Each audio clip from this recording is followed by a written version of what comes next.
Hey everyone, how you doing? This is Amon Green, Green Bay Packers all-time leader in rushing, and you're watching Packers Total Access Live, your daily source for Packer content. Go Pack, go!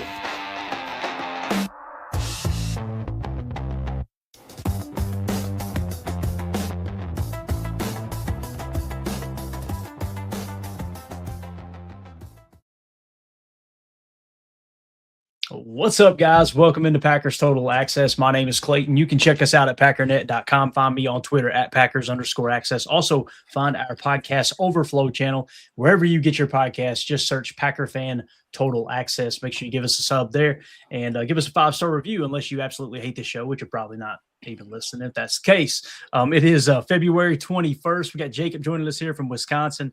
Man, I tell you, we got the birds chirping outside. It's going to be about 60 degrees today. Going to be back down to 18 tomorrow, so we're not out of the woods yet. We'll get through these last few cold spells, and then we are into literally draft season. We're going to be talking about the UFL playing some football with the spring league there, and next thing you know, it'll be OTAs, and we'll be off the training camp. So I'm excited to go through the rest of the off season here as the channel continues to do well. We got a lot of great feedback. We're picking up a lot of new viewers that didn't know about the channel, which is always an awesome thing as well. So we greatly appreciate everybody. I see the chat's already on fire this morning too. So Jacob, what we've got on hand here, man, this morning is we're going to do a 3-round mock draft with a twist. So PFF posted on their website, I think it was either this morning or yesterday, they did a 3-round mock draft. Okay. So what we're going to do is we're going to have our PTA big board pulled up, and we're going to go through, gang, and we're going to mark off each prospect as they're taken from the PFF's mock draft that they did. So when we get to pick 52, we're going to show who they took for the Packers, and then we're going to give our, basically our take on who we would take. We may agree with the pick. We may not, right? But what's cool is with the vertical board being listed here, as I delete these names off, you'll be able to see hands down where these guys rank on our board. We've already got it sorted by grade and everything over to the far right there. So just overall grade, if that makes sense. So, and again, you guys have access to this board over at patreon.com/Packer Fan Total Access. Best way to support what we do here at PTA. So, Jacob, any thoughts, any comments, any questions before we dive into this little 3-round mock with a twist? No, man, I'm excited. This is kind of a fun little game here. Like you said, we're going to be, just so everybody understands, we're going to have a copy of our draft board, and as the mock draft goes for the PFF side, we're going to erase them from our eligibility. That way, when we come to the 52nd pick, we're going to see what they gave us for their pick, and then we're going to actually look at what we have available on our board and make our pick based on that information. Is that correct? That is correct, sir. That's correct. And just to kind of streamline things and make it go a little quicker, here's what we got. Here's their first round in their mock draft, okay? And I'll read it off real quick, and then we'll go actually, let's just do it once here. I just wanted you guys to see the list here. If y'all want to get a screen grab on your phone, you can also find the article over at pff.com as well. But obviously, Fernando Mendoza 1, Caleb Downs 2, David Bailey 3, so on and so forth, okay? So I will drop that down so you guys can see our board as we take these players off the board, and I'll go ahead and kind of read it to everybody, all right? So I know you guys love me reading names. It's one of the favorite things about this show, of course. So with the first pick, the Raiders took Fernando Mendoza, and it did delete for you, right, Jacob? We're good. We're in time there, right? You've seen Fernando Mendoza come off the board, correct? He gone. All right. So next is the New York Jets, right? They're going to take Ohio State safety Caleb Downs. I love this pick. Caleb Downs is a fascinating prospect. I think he truly is one of the best prospects in this draft. He's number 5 on our board. They're going to take him at number 2. The Jets said, hey, we need us a post safety. Let's go get Caleb Downs. Next at number 3, the Arizona Cardinals are going to go take edge defender David Bailey. He is number 3 on our board. Okay, he's out of Texas Tech. So the Cardinals get David Bailey. At 4, the Titans are going to take edge defender Ruben Bain. So those guys had very similar grades, a 5.1 and a 5.2. They were basically the same prospect. I mean, probably cut from a little bit different cloth, but their grades said, hey, you can't go wrong with either of those guys. He's number 4 on our board. Lo and behold, the Tennessee Titans take him at number 4.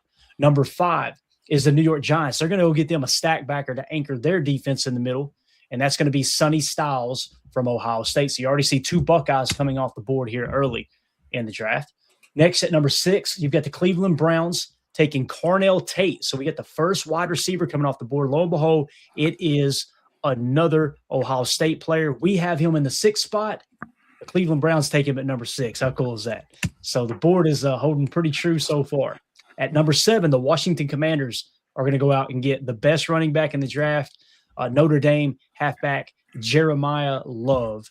And that is going to be their new starting running back in Washington. A hell of a player. I think that's a great pick there to couple with Jaden Daniels. And then at number 8, you've got Cassius Howell, edge defender out of Texas A&M. This one's interesting. And I'm sure there's going to be players that may not be on our board, maybe not potentially in the first 3-round mock, but on down the line, we may run into it where a player isn't on the board. But here you see is kind of a reach. We get our first reach of the draft here, Jacob. Cassius Howell out of Texas A&M. The Saints are going to take number 8. We have him 22 on our big board, right? So quite the reach there. Our board would suggest they should go with Akeem Messidor over him. And let's see if there's any other edges up here. There is not. So they're actually going to reach a touch to get the guy they want. And just to point out that Cassius Howell is actually 25.7 on our board, low number wins. Akeem Messidor is 23.1. So a Messidor is one tier higher than Cassius Howell. But again, you're kind of splitting hairs there. They're probably not going to be a tier difference in that regard. And if that's the case, and you have your qualifying what we call cluster busters, where you go in and go, okay, which prospect do we like more? He may have a slightly better grade, but what's the most important thing? Is it size? Is it arm length? Is it quick twitch? 10-yard split? Is it agility drills? What is it we think is more important? And then you go with that player. But nonetheless, the Saints are going to take Cassius Howell at number 8. He was 22 on our big board. Number 9, we got another wide receiver. We got Mekhi Lemon from USC. All right, so now this is the second wide receiver coming off the board. He's in the number 10 spot for us. And the Chiefs are going to get Mekhi Lemon, of course, at number 9. And, man, Mekhi Lemon with Patrick Mahomes, that would be a very, very interesting pairing there. Francis Mawaga is a tackle out of Miami. The Bengals are going to go, hey, we're going to try to keep Joe Burrow healthy and upright this year. So let's go get with the number 10 pick, Francis Mawaga. We've got him in the number 11 spot, so a solid pick right there. A 10.9 score is what we gave him, so pretty good pick. So, Jacob, there is your top 10, and you can flash that up at any point that you want. You see that? I don't know if you see it down there, but I've got the screenshot that I just recently added. It's at the very bottom of the list. If you want to throw that up at any point while we're doing this so people know what we had, but that's the one right there. If you can see it now, it's in the pictures. There you go. You got it. Yeah. So quick recap, Jacob. Fernando Mendoza 1, Caleb Downs 2, David Bailey 3, Ruben Baines 4, Sonny Styles 5, Cornell Tate 6, Jeremiah Love 7, Cassius Howell 8, Mekhi Lemon 9, and then Francis Mawaga at the 10 spot there for the Bengals. What do you think about that top 10? Because the only thing that really caught me off guard a little bit was Cassius Howell. But again, it wasn't like a horrible reach if they were going, hey, we want an edge defender. Although, as you can see, man, there are several players that are still on the board, like Delane, Fano. Like I would have taken Fano over obviously the tackle that just went there. I'm trying to remember who it was now. Mawaga, right? So again, very, very interesting to see how that top 10 shakes out. This is what's going to shake the draft, Jake. What do you think? Anything surprise you so far? I wouldn't say surprising. Like you said, the Cassius Howell was a little bit of a reach, but nothing too crazy. I guess it's a weird year, man. There's really not a lot of top 10 talent that makes you kind of like, I wish, there's nobody there that I would trade up for necessarily. I like Mekhi Lemon. I think he's an interesting prospect, but I don't want to say it's a boring year, but it just feels like one of those years where a lot of people are going to stick and pick. Yep. Watch now, there'll be like a record amount of trades or something like that. Right. But yeah, I think that this is a completely realistic, top 10. There you go. All right. So we'll move it along, though. We'll try to go a little faster for time's sake. I know not everybody's too interested in the first round. We want to get to the Packers pick, of course. So with the number 11 pick, the Dolphins are going to take Jordan Tyson, wide receiver out of Arizona State.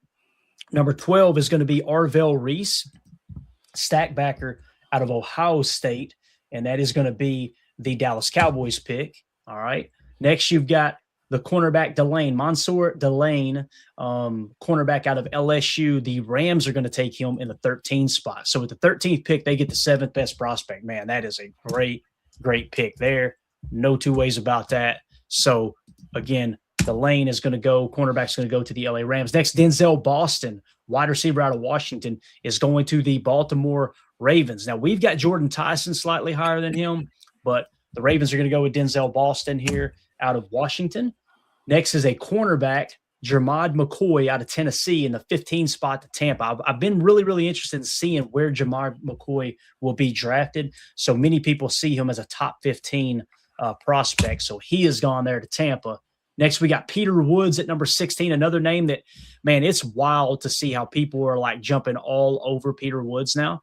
And like people are comparing him to our boy Jalen Carter. And I'm like, Jalen Carter was like outside. The only reason he dropped as far as he did to like number 10 was because of the off the field issues. He was like a top 3 talent that year. I don't see Peter Woods like that. I don't think Peter Woods is a bad football player. We got him in the 31 spot, and that was after changing from or adding Tankathon too, which boosted him way up. We had him significantly lower than that. I'm interested to see where Peter Woods is actually drafted, but he goes number 16 to the Jets here. Next, you got Keldrick Falk, edge defender from Auburn, and he is going to go to the Lions. He was number 25 on our board. Next is Avian Terrell is going to the Vikings. They're going to get a cornerback, the 20th best prospect. They're going to get him at 18. Not a bad pick there. Caleb Banks at number 19 to the Carolina Panthers. Defensive tackle out of Florida. He is 23 on our board. So you're really seeing the board start to shake out here. This is exciting stuff. TJ Parker is next. He's number 30 on our board. He's going to the Cowboys. Caden Proctor, tackle out of Alabama, is going 21 to the Pittsburgh Steelers. All right, so he is off the board. Then you got the first guard taken, right? So the first guard is going to be Lone out of Penn State. All right, he's going number 22 to the Chargers. That's a great pick. They get the 15th best prospect at number 22. Solid pick there for them. Spencer Fano, tackle out of Utah, is going to the Philadelphia Eagles. Surprise, surprise. Every year, what do the Eagles do? They just continue to build in the trenches. And they're always solid up front. They get the 9th best prospect according to our board. Of course, that's an Eagles pick, right, Jacob, to get the 9th best prospect at offensive line at 23. Yeah, seems like they don't have to do much of anything. They can literally just stick and peck every year, and they will absolutely get studs, like you said, that bolster both sides of the ball, usually in the trenches. Yep. Just it's ridiculous. Yeah, it pisses me off every year, man. Monroe Freeling is going number 24 to the Browns. You got Caden McDonald going number 25 to the Chicago Bears. That's a solid pick for the Bears, boys. They go trenches. They get Caden McDonald. He's the 21st best pick or best prospect on our board. And again, they're getting him at 25. So right there, great value for them. Omar Cooper Jr., wide receiver out of Indiana, is going to go to Buffalo. Let's see if we can find Cooper. Pretty soon we're going to have to start using the search bar because it does get a little bit shaken up here. We're looking for Omar Cooper. There he is. So he's in the 42 spot. The Buffalo Bills are going to take him at 26. Anything, guys, that's a reach this early in the draft is great news for the Packers. So you have a better prospect sitting on the board, obviously. Let them all reach for need, right? Wide receiver KC Concepcion out of Texas A&M is going to the 49ers at 27. Let's see if we can run him down. He's up here in the 28 spot on our board. Next, you got Caleb Lomu, offensive tackle out of Utah, is going to the Houston Texans. Let's see if we can find Lomu. Was he a little higher? Maybe 36 looked like. 36. Thank you. Appreciate it. All right. So Caleb Lomu is off the board now. Ty Simpson. Looky here. Your second quarterback is going number 29 to the LA Rams. And that's Ty Simpson, quarterback out of Alabama. We've got him in the 32 spot. Again, it's okay to reach for that quarterback. We know how that works with the NFL draft. Teams are always going to treat quarterbacks one tier higher than their current tier of status. So Ty Simpson goes to the LA Rams. Jacob, that's the succession plan, right, for Matthew Stafford. Yep. Makes a lot of sense, don't it? Does make sense. And like you said, especially when they still maybe have a year or two. I don't know how much time Stafford's got left, but it would be nice to have him come in and just at least maybe get at least one off season with him, getting to shadow him, see how he does things, how a consummate pro runs the organization, how he practices the off-field, off-season stuff. It'd be nice. What do you think about Ty Simpson? Are you a believer or? I respect that he didn't go back to college. And he said, "Hey, I'm ready to take my legacy to the NFL."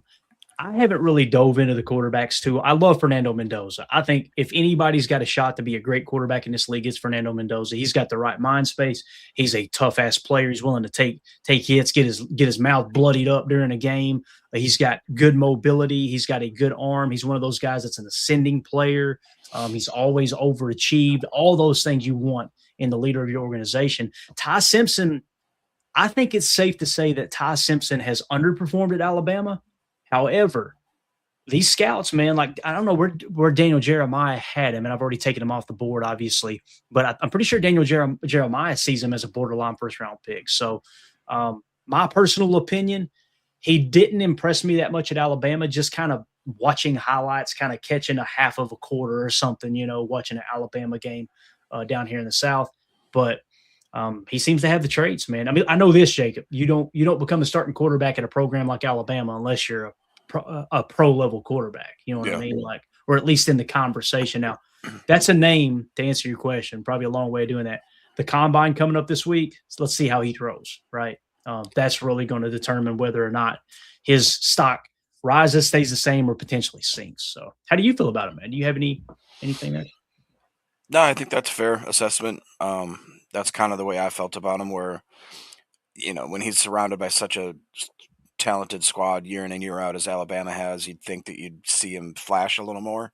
Mm-hmm. And then you'd have to worry about whether he takes a step back in the NFL. So that would be my biggest, I think, worry. It's an odd quarterback class, man. It seems like you got Mendoza, and then you kind of fall off a cliff, and you get Simpson, and then you fall off an even farther cliff. And it's just, it'd be funny if a few of these late round guys end up making a name for themselves, though. Nowadays, you never know. Yeah, absolutely, man. You never know. You really don't. And again, I think of Brock Purdy all the time. That dude, not like that. No Diddy. Brock Purdy being the last pick in the draft, and that dude he has overachieved the entire time, right? So whether you love or hate the 49ers, I think Brock Purdy I feel comfortable saying he's a top 10 quarterback. I wouldn't put him in the top 5. He's definitely a top 15 quarterback. He's a starting caliber quarterback and upper half, I guess you could say, top half of the league. But anyway, where'd we leave off? Ty Simpson, right? So look at PJB Holdens. It says, of course, the Eagles will get the 9th best prospect at 23, but the Packers will get the 90th best prospect at 52. Every year, PJ, every year, man. Oh, man. So Ty Simpson goes to the Rams. Next is you get your first tight end off the board, and that's Kenyon Sadiq, tight end out of Oregon. He's going to the Denver Broncos. And then we've got his teammate. Yeah, I agree, man. That's gonna be great there for Bo Nix and Sean Payton. Think of Kenyon Sadiq being their Jimmy Graham, right? That Jimmy Graham was so dominant with the Saints when Sean Payton was down there with Drew Brees. So his teammate from Oregon, Emmanuel Prignon, will go number 31 to the Patriots. So you've got a Super Bowl team here, a team obviously it made the Super Bowl, so let's go build in the trenches. So let's continue to try to keep our quarterback upright. Obviously, that was a big problem there in the Super Bowl. So where is Prignon? Prignon's kind of low on our board, I believe. Prignon is, I think, somewhere around 46. Yeah, so he's in the 46 spot. So that looks like a heck of a reach. Love the fact that they did that for us. That helps us and our board, right? And then not too far above him, kind of in the same tier. Yeah, the same tier is Brandon. I think it's Cease is how you say his name, out of South Carolina. Cornerback is where the Seahawks are going. Now, they may be losing Tariq Woolen in free agency, so that kind of makes sense, right? But again, Chris Johnson's still on the board. Colton Hood is still on the board. How does that happen? How is Colton Hood still on the board? Because Colton Hood is, he was like, to me, he was supposed to be one of the top cornerbacks taken off the board. Like when we talk about him and his teammate, Jermod McCoy, some people thought maybe Colton McCoy to go before Jermod McCoy. That's really, really interesting there. So the Seattle Seahawks go with Brandon Cease with the 32nd pick at cornerback. So that is your first round in the PFF mock draft, okay? Now, let's look at the board, and then we'll move on to the second round. Who are the best prospects available? So people have asked me what prospects would you be willing to trade up for? This is the conversation we're talking about. Trading up in the top of the second round, potentially, if you've got a guy that's got a first-round talent, what would those players look like? I'm not saying you should trade up for any of these players. Don't take it the wrong way. These are the best players available on our board as it sits right now, going into the second round. Number 12 on our board, Jordan Tyson, wide receiver from Arizona State. Number 19, edge defender Akeem Mesador out of Miami. At number 24, you've got Emmanuel McNeil Warren, safety out of Toledo. Okay. Number 26, you've got Dylan Thieneman, safety out of Oregon. So you got 2 top safeties sitting there. Then you got Colton Hood at 29. All of those had first-round grades for us, and they fell out of the first round. So would you be willing to trade up and get Colton Hood? I'd be okay with that. But here's the thing. If you look down, we've been able to get Chris Johnson in mock drafts, right? Well, Chris Johnson has a 36.1 grade. Colton Hood has a 32.5. So they're real close in talent, although Colton Hood is 1 tier higher, right? I think I would rather wait until one of those are drafted, then trade up, if that's at all possible. That makes sense, Jacob, to make sure you get one of those top 2 guys if you're willing to trade up for a corner. If offensive line is the top need, you can see offensive line went pretty quick.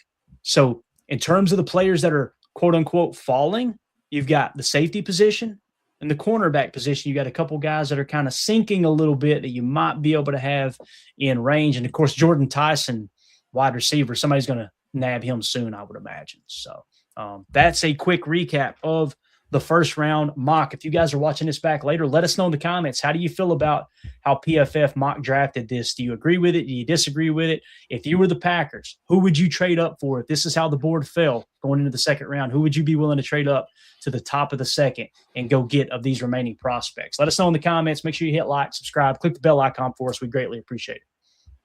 All right, Jacob, let's move on to round 2, man. I'm more excited about round 2 this year than round 1, hands down. Any thoughts going in? Is there any of these players that you look at and say, man, it would be awesome if this guy sinks right in our lap at 52? I doubt that Chris Johnson's going to make it that far, but that would be one that I'd be ecstatic about. If Jennings Dunker's still around, that would absolutely be pretty cool for me. I even like the idea of like a Jake Golday. Mm-hmm.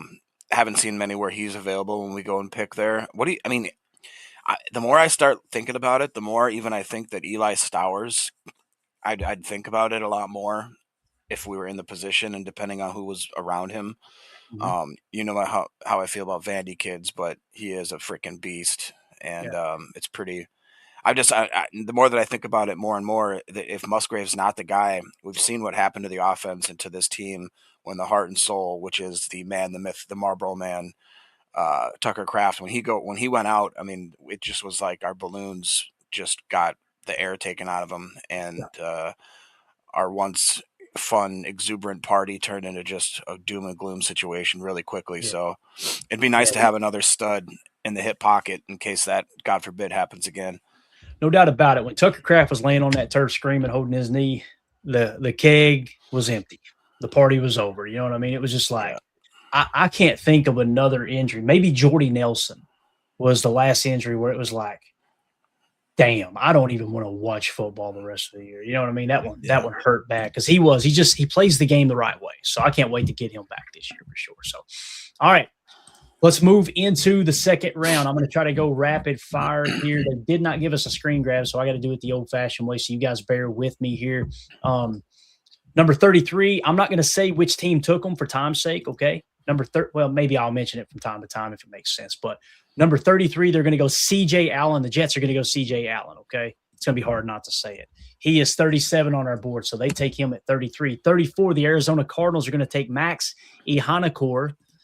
That's a really interesting pick. He's down here in the 52 spot, but boy, did he dominate at the Senior Bowl. He is screaming up people's boards for sure. So Max Ihanakor goes to the Cardinals. The Tennessee Titans at number 35 are going to take wide receiver Chris Bell.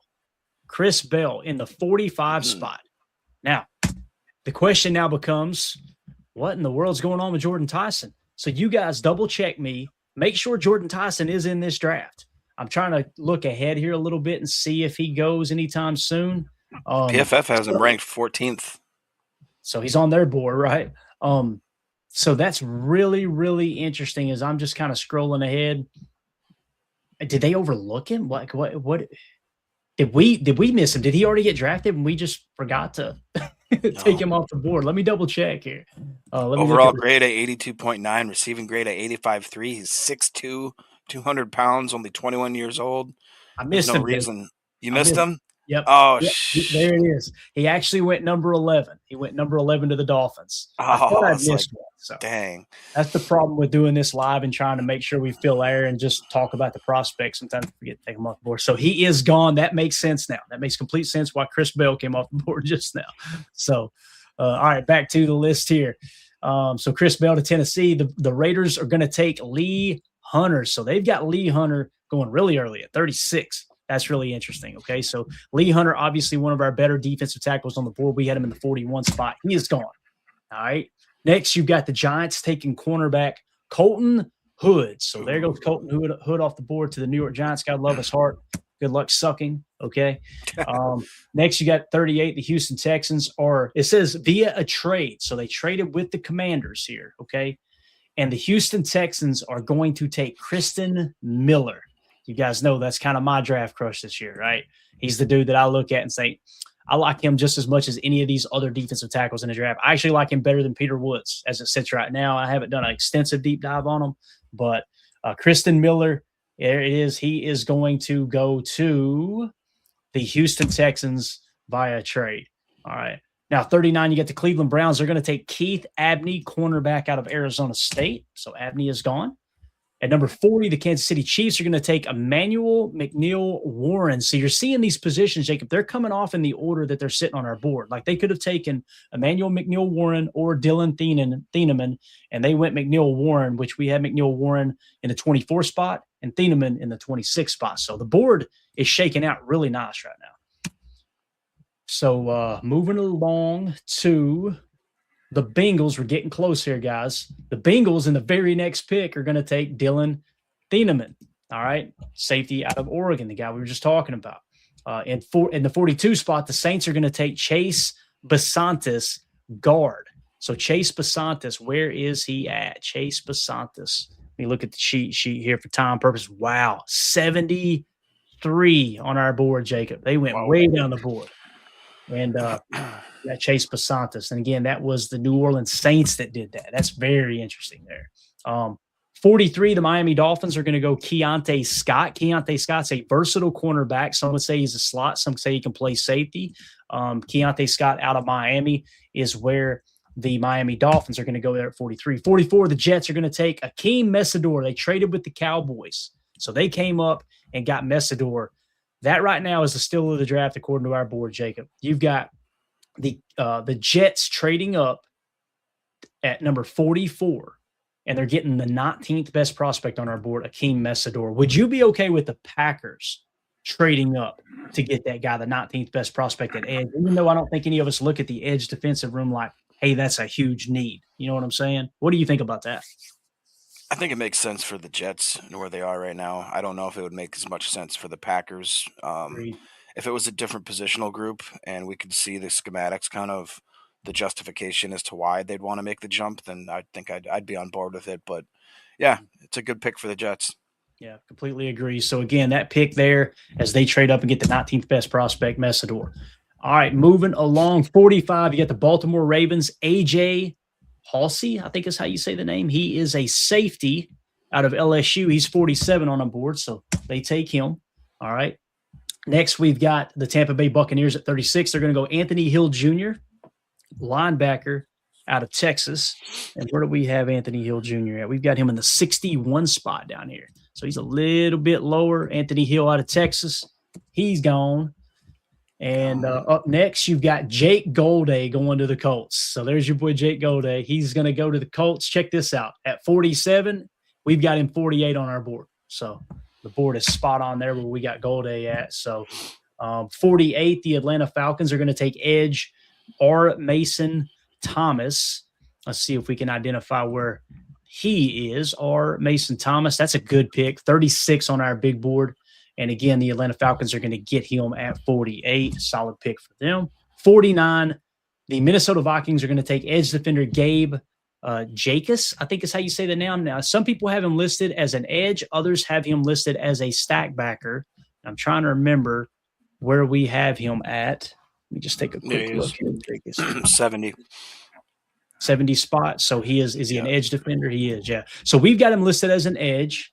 And on here, they've got the Vikings taking him as an edge as well. That one's one that's been interesting because some people were saying he's a little bit versatile. Now, he dominated the Senior Bowl as well, got a 5-point bonus. So that's unfortunately looks like a solid pick when you look at some of the metrics across the board here, although him in the 69 spot would suggest it might be an overall reach, if that makes sense. So, again, that is Gabe Jacobs, who's going to the Minnesota Vikings. We're in the 50 spot now. And, of course, it happens every year, Jacob, every freaking year.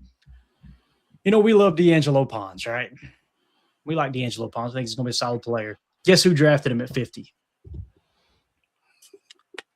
Billy? The Detroit Lions. Oh, of course. Remember when didn't they take a cornerback that we wanted a couple years ago? And it was like, of course, they traded right up above us and got the cornerback. So, anyway, D'Angelo Pons, undersized. Detroit don't care about being undersized. Obviously, they took Brian Branch before. So, he goes to the Detroit Lions.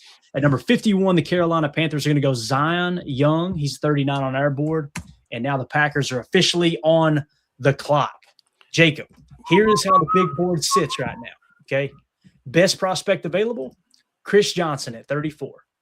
Next, you've got Blake Miller, offensive tackle from Clemson at 38. Then you've got Jennings Dunker at 49.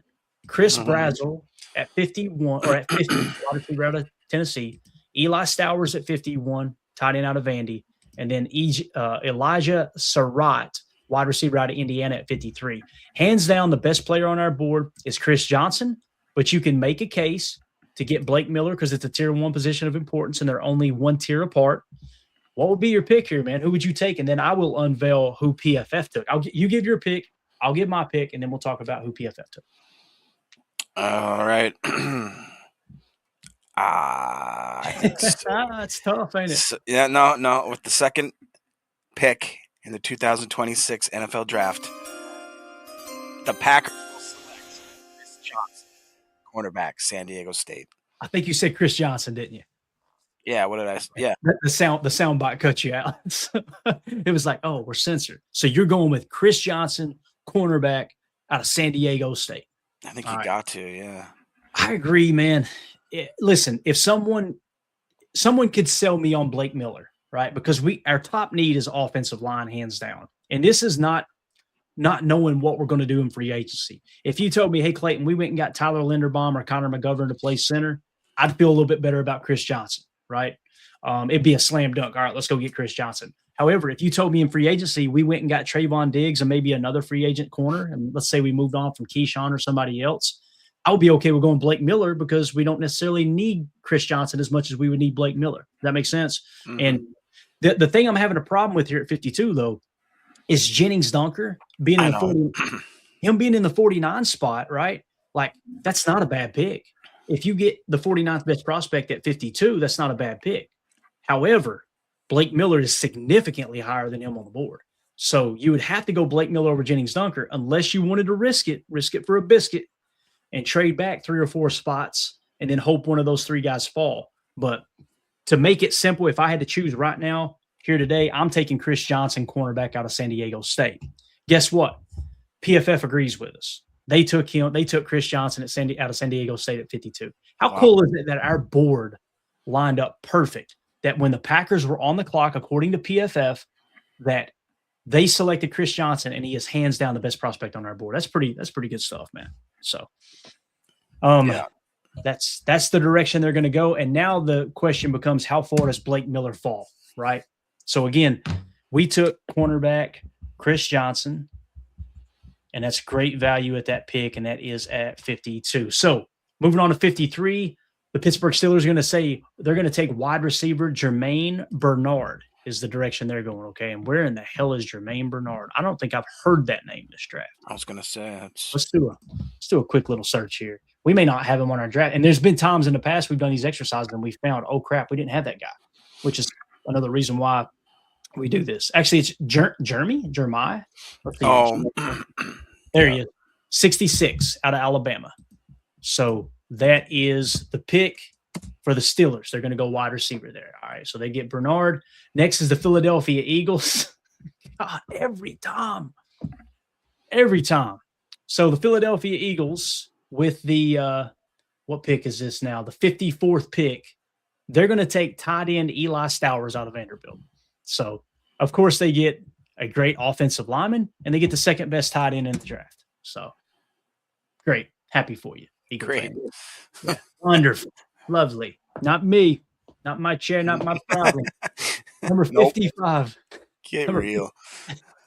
Number 55, the Chargers are going to take center Sam Heck. Is that the first center off the board?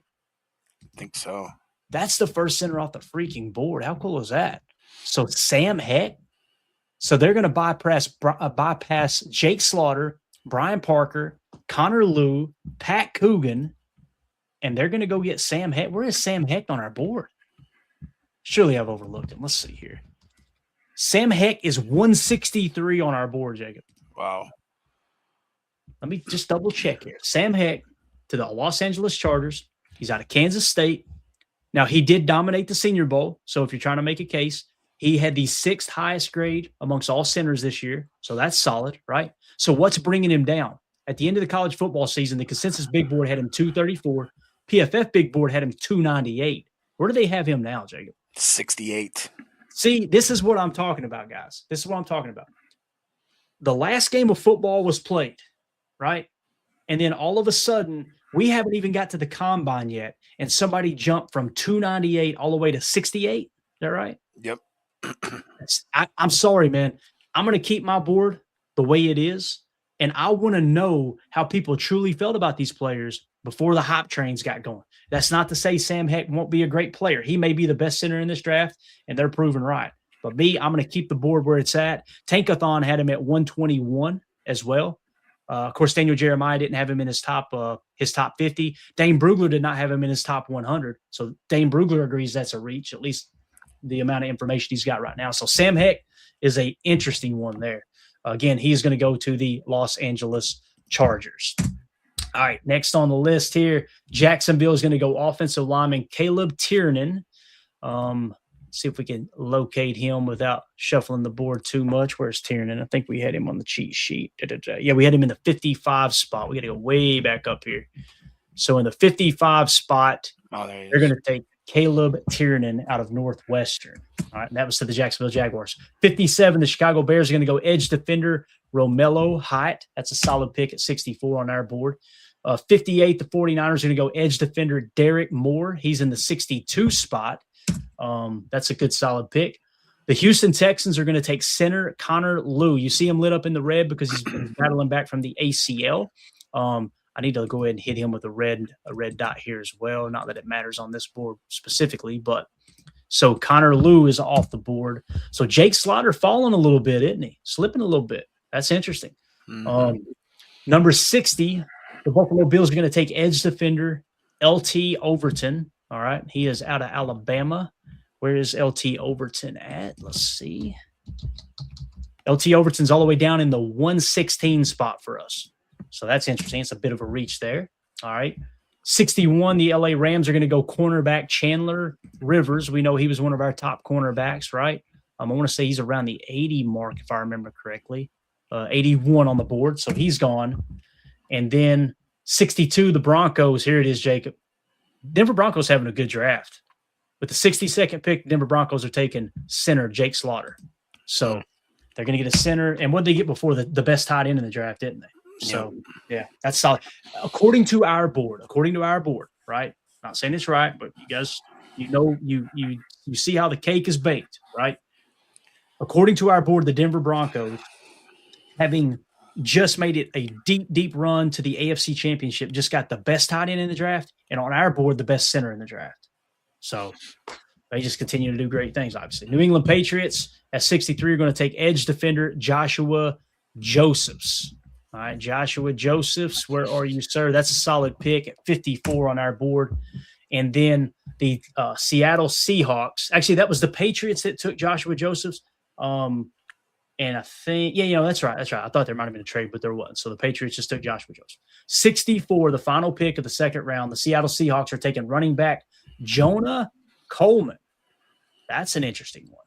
So they took him over Jadarian Price. You can see here we've got Jonah Coleman in the 68 spot and Jadarian Price is in the 60 spot. So that's something to keep an eye on there. That's very interesting. So he goes to the Seattle Seahawks. So they turn around and potentially replace Kenneth Walker if they don't bring him back in free agency, because he is set to be an unrestricted free agent. And they said they're not going to franchise tag him.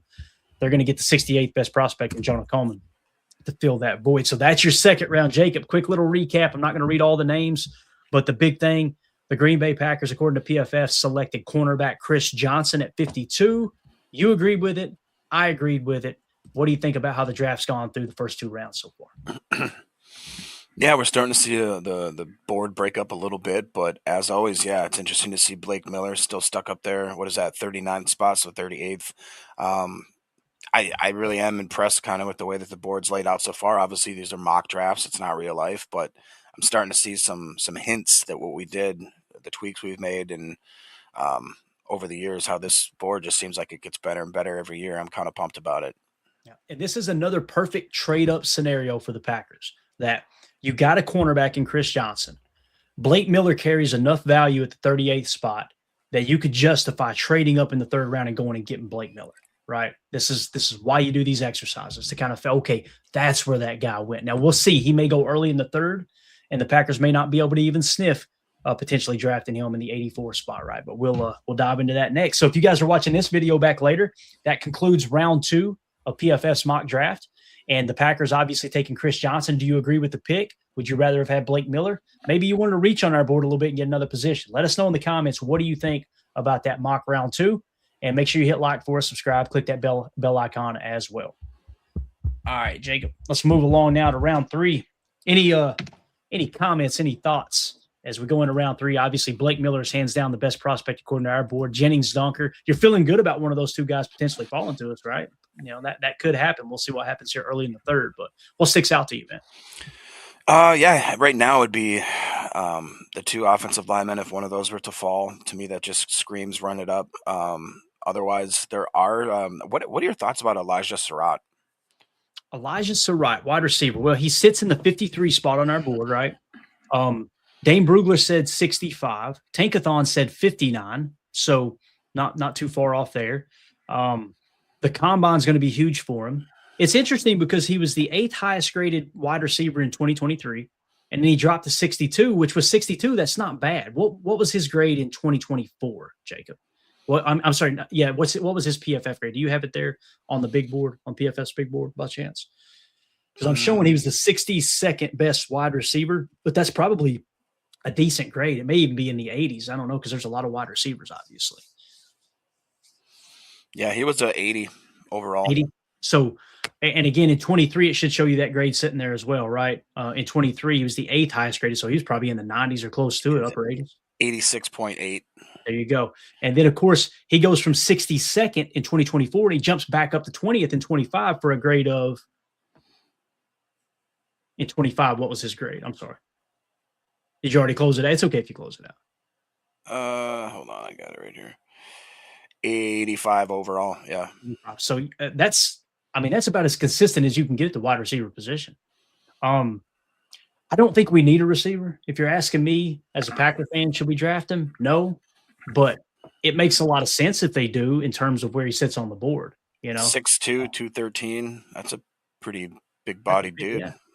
I'll tell you this: if they were to go get somebody like Elijah Surratt, let's say he fell in their lap, that might make them be a little more aggressive or less aggressive, I should say, in re-signing Christian Watson if they feel like, hey, this is a 6'2" receiver that can stretch the field for us and potentially replace Watson. I'm not saying I would do that. You guys know I want C-Watt back. I love that dude. Like, I think he's a dominant football player. But yeah, that's the things you got to take into consideration, right? If somebody like that is sitting on the board and it's the best player available, you take him and then he just blows up in camp and you go, damn, this is the next JSN or whoever, right? Okay, we don't have to pay Christian now. That's the brutality of the business, obviously. So yeah. All right, let's do it. Let's jump into round 3. We'll try to go quick here. Number 65, the Cardinals are going to take a quarterback. So we got another quarterback coming off the board, and it is Garrett Nussmeier. We got him in the 86th spot. So you see these teams are willing to reach for quarterbacks, right? You see it every single year. 66, the Tennessee Titans are going to take cornerback Dalen Everett. Let's see if we can locate him. And he is a cornerback. He is not in our top 100. Okay, so let's go down a little bit. Dalen Everett. Let me just search it here. PFF's got him at 73rd. Gotcha. Yep, there he is. Yeah, we got him in the 182 spot.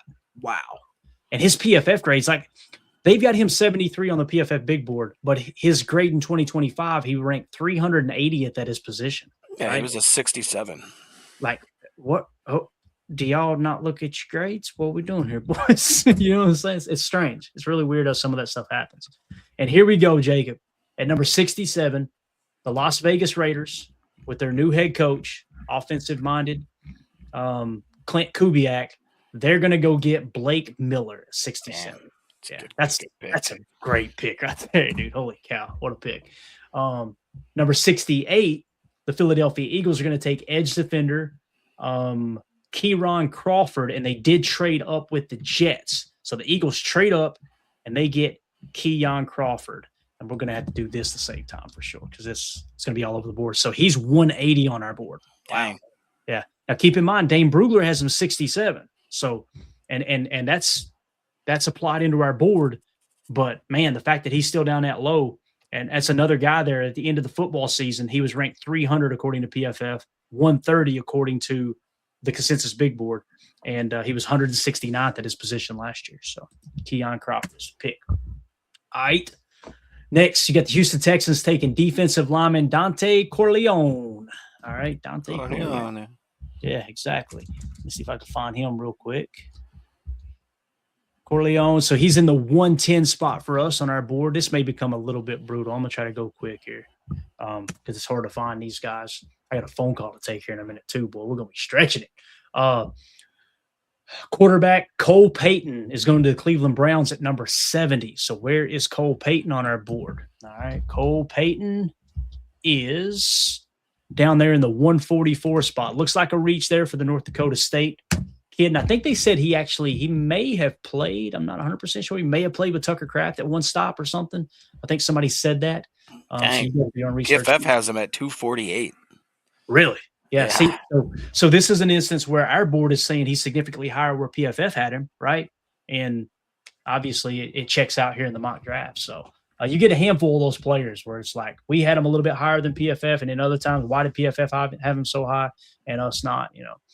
All right, Cole Payton. So we got that. Washington Commanders are going to take safety Ramsey. All right, Ramsey, and that is Kamari Ramsey out of USC. That is the pick there. Next, the Bengals take defensive lineman Big Citrus. Where's Chris? Is Chris in the chat? He gonna be mad. Big Citrus is off the board. We got him in the 99 spot, and the Bengals take him 72. I would not be surprised if that's about where he goes, Jacob. Again, I'm not as high on him as others, but there's a lot of rumors that he could go a lot earlier than that 100 spot. So that's really interesting. Here's your boy Elijah Surratt. He is now going to go, and he was one of the best prospects, right?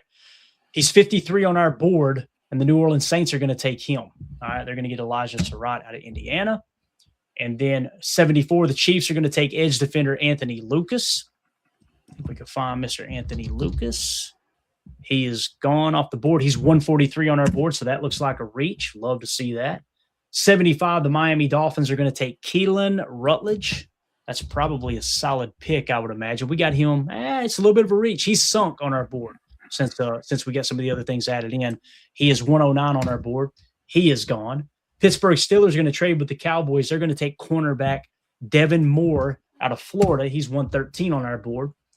77, the Tampa Bay Buccaneers are going to take tight end Max Clare out of Ohio State. All right. Max Clare. And that is a solid pick, Jacob. 58 on our board. 58 on our board going to Tampa to play with Baker. I like that pick for Tampa Bay, man. Really, really good. 78, the Colts are going to take a quarterback. They're going to go with Drew Allar. All right, Drew Allar out of Penn State. He's 125 on our board. They're going to reach and get potentially their quarterback of the future here in the third round. I'm sure he'll sit and try to learn on the fly there, I would imagine. 79, the Atlanta Falcons are going to take tight end Michael Trigg. 79 on our board. That's a solid pick there for sure. So, yeah, he went 79, and he was 79 on our board. That's pretty cool. All right, Jacob, brace yourself, buddy. We're getting close. We're 5 picks away. But the Baltimore Ravens, sir, they just took Jennings Dunker's call. So tell the world how you feel about Jennings Dunker here. And would it have been worth it to trade up 6 or 7 spots to make sure you get Jennings Dunker, seeing that you took cornerback in the first round? What do you think? I wouldn't be opposed to it for sure, especially like you said, you dialed in your biggest areas of need. If you really think that he's a difference maker, package, I don't know what you'd have to do to move up maybe 2 or 3 spots, but I wouldn't be mad at it for sure. Definitely hurts a little bit. Where'd he go? Baltimore, at least, Baltimore Ravens. You know it, man. You know it.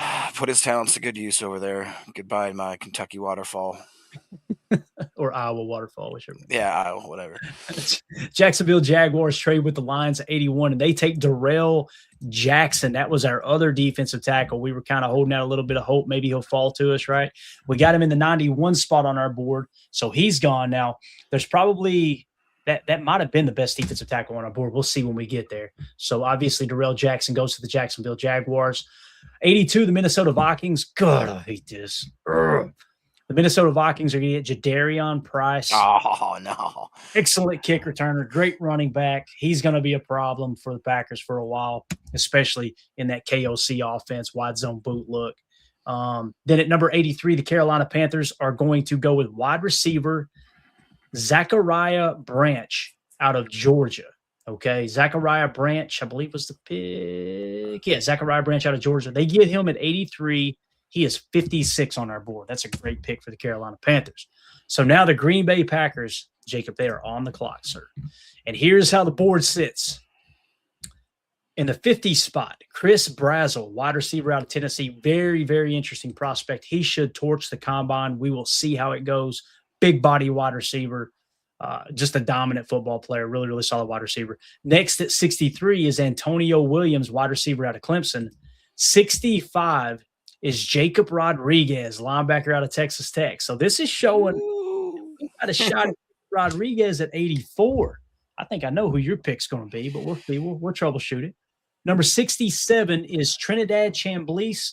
Now, he may still return to college football. That's still in court. We now have to add Joey Aguilar to our board or give him a grade because Joey Aguilar out of Tennessee, he was just denied his 6th year eligibility. I don't mean to laugh, but damn, he was trying to get a 6th year of eligibility in college football. So it got denied. He will now enter the draft. We're trying to see what's going to happen with Trinidad Chambliss. Some people think, oh, no, he's definitely not coming back to college football. Other people think it's a slam dunk. We'll let that play out, but he's next on our board here. Malachi Fields, wide receiver out of Notre Dame. Then you got offensive tackle out of Dartmouth, Delby Lemieux. Again, small school, right? Small school, wasn't even on the PFF big board. PFF grades graded out great, but he's at Dartmouth, small school. Those are your best prospects available as it sits here. What I'm noticing, Jacob, is you're getting a little log jam of wide receivers. Chris Brazzell, Antonio Williams, wide receiver Malachi Fields. This is a situation where if the Packers wanted to trade back, I think somebody probably be willing to come up and get one of those receivers. However, who would you pick if you were picking right here, man? Who would you take at 84? And is there any other positions you want to look at? Nah, I got to do what Coach says here. He says, Rodriguez, go get him. To me, it just seems – I mean, my other suggestion was going to be to trade back, maybe then go with the Davison, but we already have our cornerback room. Yeah, I think I'd have to absolutely run the card for Mr. Jacob Rodriguez. All right, so your pick would be Jacob Rodriguez. All right, linebacker out of Texas Tech. If I had to choose here, if you were sticking to the board, Chris Brazzell is the best prospect.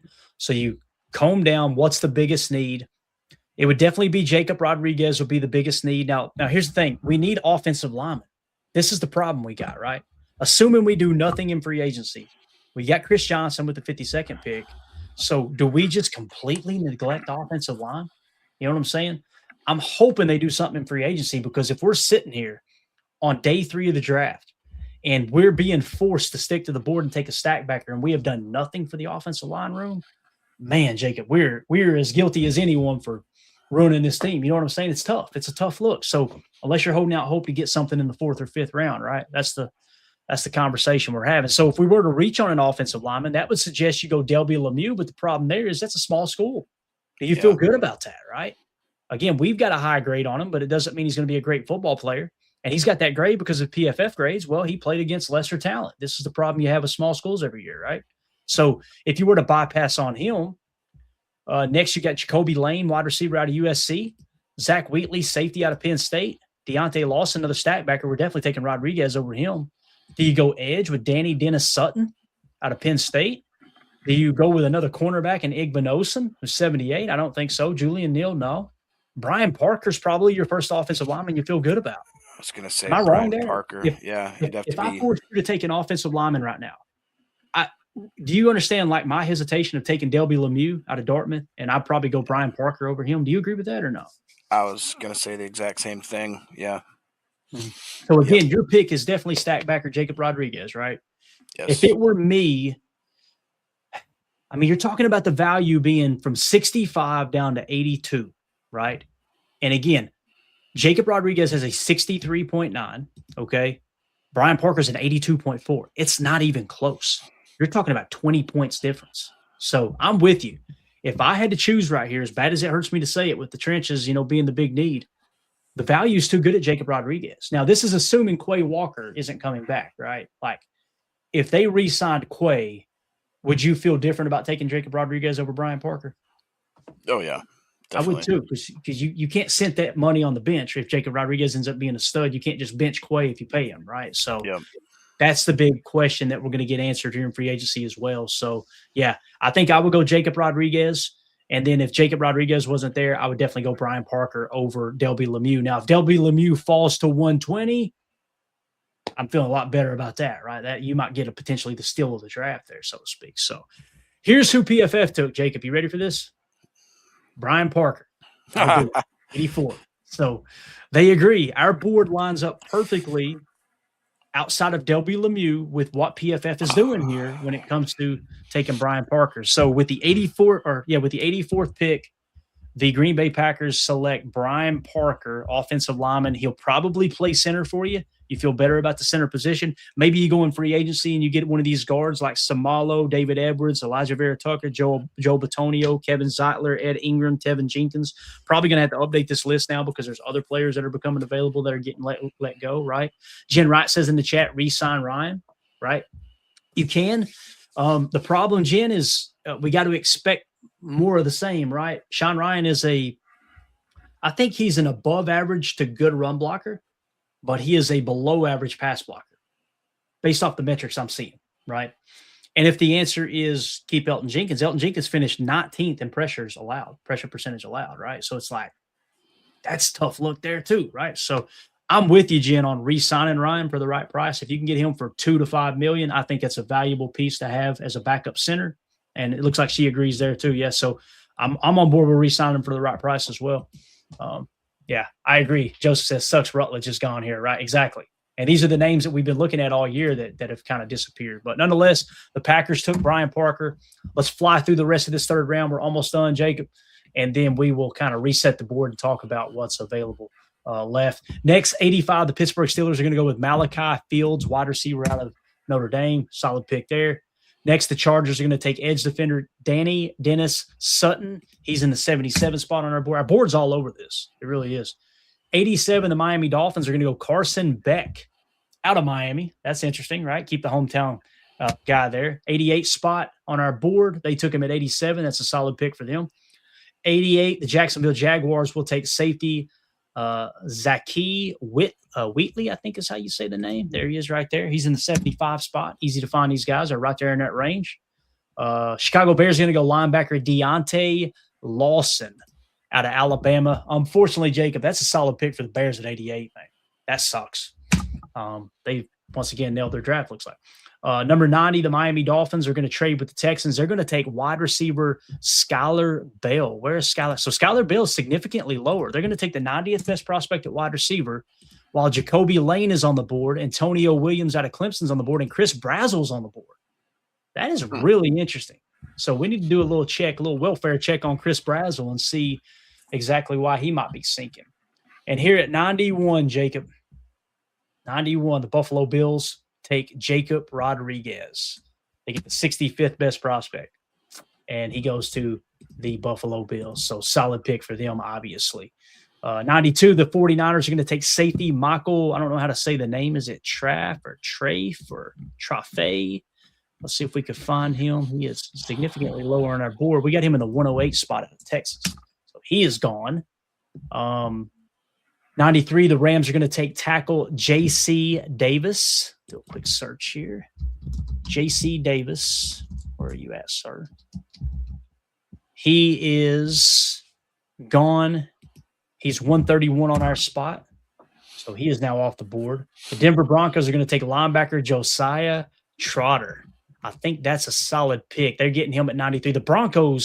I think the Broncos have a copy of our board here, Jacob. I think that's what's going on there. Every one of their picks look great according to our board. Watch them all suck. That'd be hilarious. And here we go. Number 95, the New England Patriots are going to take wide receiver Chris Brazzell. So the Patriots get a great pick there. They're getting, according to our board, the 50th best prospect. Okay. Dane Brugler had him at 46. Daniel Jeremiah has him at 44. We've got him at 50.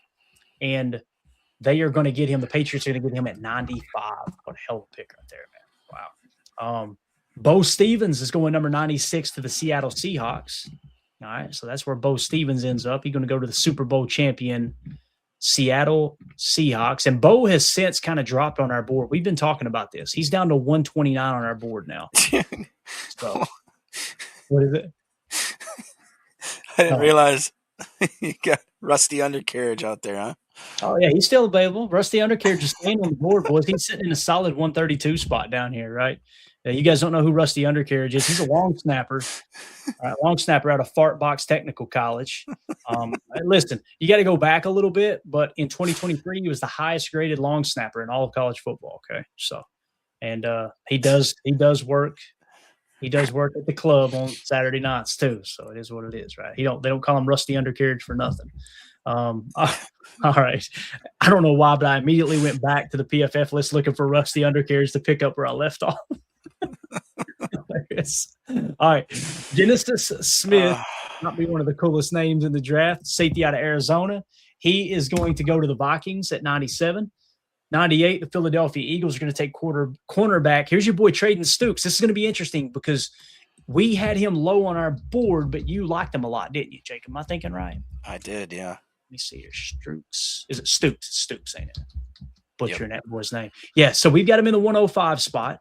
And Traden Stukes is, of course, going to the Philadelphia Eagles at 98. So they've gotten every player that we like this year in this month. So that's a solid pick for the Eagles. The Eagles have crushed their draft too, man. No two ways about it. So Traden Stukes is off the board. Pittsburgh Steelers at 99 are going to go Jalen Daniels, quarterback out of Kansas. And Jalen Daniels is all the way down the 192 spot. Holy cow. So holy reach. But they think he's their guy. They're going to take him. So, and then with the final pick here at pick 100, you've got the Jacksonville Jaguars are taking tight end Jack Andres. I think I'm saying that name right. And he is 84 on our big board, Jacob. So that's a solid pick there for the Jacksonville Jaguars. So there you go. There is your 3-round mock draft. And just to kind of take a look, the best players available as we would – when we do our live draft coverage this year, guys, and make sure you sub to the channel so you don't miss out on our live draft. We're going to be live for every single pick in this year's draft. Going around the clock. If the draft's going on, we're going to be live streaming right here on the channel. When you look at – when we come out of the third round and we kind of reset our board and get ready for the fourth round, the best prospect available would be at this point wide receiver Antonio Williams out of Clemson, Trinidad Chamblee's quarterback out of Ole Miss. But again, he's probably not getting picked because these mock drafts are assuming he's playing college football. So just take that with a grain of salt, okay? Delby Lemieux, offensive tackle out of Dartmouth, small school. Jacoby Lane, wide receiver out of USC, right? Davison Igbinosun, cornerback out of Ohio State. Do you trade up and get him or maybe Julian Neal? That would be worth trading up for, right? Get some good depth there. They're both in the, 78 and the 80 spot, respectively. Emmett Johnson, running back out of Nebraska. Tanner Koziel out of Houston, right? He's still on the board. We would have been okay with that at 84 too, I believe we'd agree, Jake. Yeah. Austin Barber, offensive tackle out of Florida. And then you got Pat Coogan, center out of Indiana, is dropping. So, and of course, Diego Pavia down there, Mr. Hobbit himself, he's in the 92 spot. So, really, really interesting, man. What's your thoughts as we get ready to wrap up here? And what are your thoughts on not day 3, it's still day 2, but round 3 of the draft? Yeah, I mean, the same pattern we seem to come back to time and time again is that D tackle position, if you don't address it within the first draft or first round / second round, it's going to be really slim pickings for the rest of the whole draft. And I do kind of like the cornerback room depth a little bit. So I'm maybe thinking that if we would have switched and tried to, I don't know, we didn't have a chance for Dunker, did we? He went just before us, I believe. He was on the board when we picked. I'm trying to remember now. Let me just scroll back. I'll check for you real quick. I'm fairly certain that he went right before us. That would have been maybe one thing that I could have tried to switch. And then there was some confusion in the chat. Real 11 Real Deal says, wait, we didn't take Rodriguez. I stepped away, LOL. I think that we decided we were going to take him, but for as far as seeing how the exercise would pan out, we left him on the board to see where he would go, and the Bills ended up taking him a few spots later. So that is correct. Yeah. So basically, we were always going to pick who PFF picked, but we gave our pick too, and we agreed we would go a different route. We would have taken Jacob Rodriguez. However, PFF picked Brian Parker for us at 84. That's correct. And I'm looking where Jennings Dunker went, man. I'm having a hard time finding him. Where in the heck did he go, dude? I thought he went just before the 52nd, but I could be wrong. Just before. Okay, so just before 52. That makes sense. Let's see here. Jennings Dunker.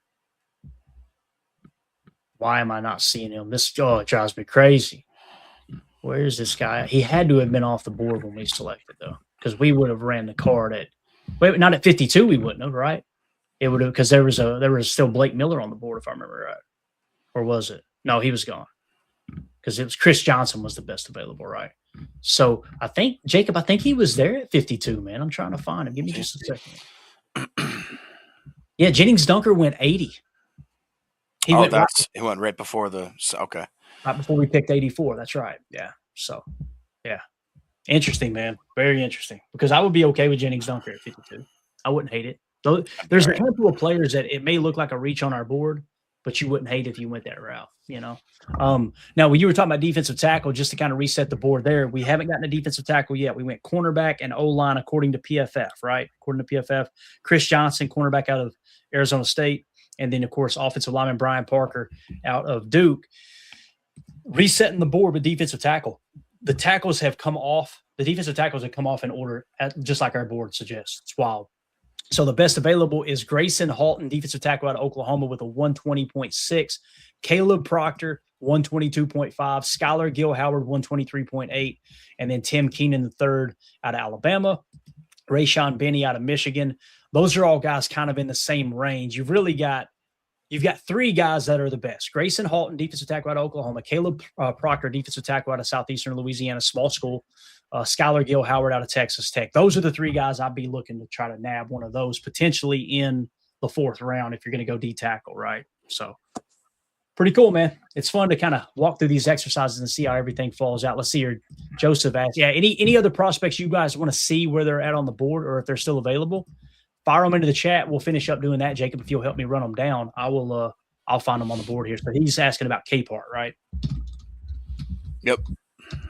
All right. DeMonte Capehart, we've gotten a 227 spot. He is still available, Joseph. So he's a little bit lower, bro. A little bit lower on our board. I was trying to see if anybody else mentioned any other players before we wrap up here. Let's see here.